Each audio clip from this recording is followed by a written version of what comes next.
Gustuhin ko man na mahalin ka ulit, kaso di na pwede. Bakit ang daya ng mundo?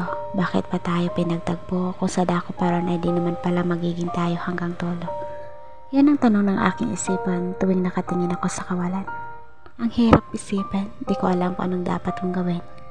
Gustuhin ko man na mahalin ka ulit, kaso di na pwede. Di na pwede kasi sa iba ka na nakadepende.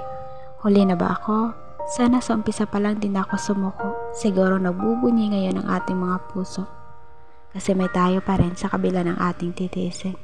Mahal mo pa ba ako? Ang sagot mo ay oo. Ngunit bakit ang sakit pa rin para sa akin? Kahit ang mga salitang mahal kita ay kay sarap dinggin. Nagagalit ako nang walang dahilan, nagtatampo, naiinis at kung minsan di ko na mapigilan. Hindi ko na mapigilan magkomento kahit alam ko hindi na ako kukumpleto sa nasimulan nating kwento. Ang hirap lang kasi paliwanag sa iba itong aking mga nadarama. Tama pa ba itong aking mga nadarama na kahit hindi na pwede, pinipilit ko pa na. Pinipilit na binabalik ang dati nating saya. Alam kong mahal pa natin ang isa't isa. Ngunit paano natin bubuuin ang ligaya kung sa kabila noon ay may nasasaktan na? Gustuhin man natin na bumalik sa umpisa, patawad, hindi na tayo pwedeng magsimula.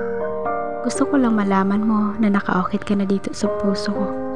Na kahit hindi na pwedeng maging tayo, tandaan mo na ikaw ang una kong minahal ng todo.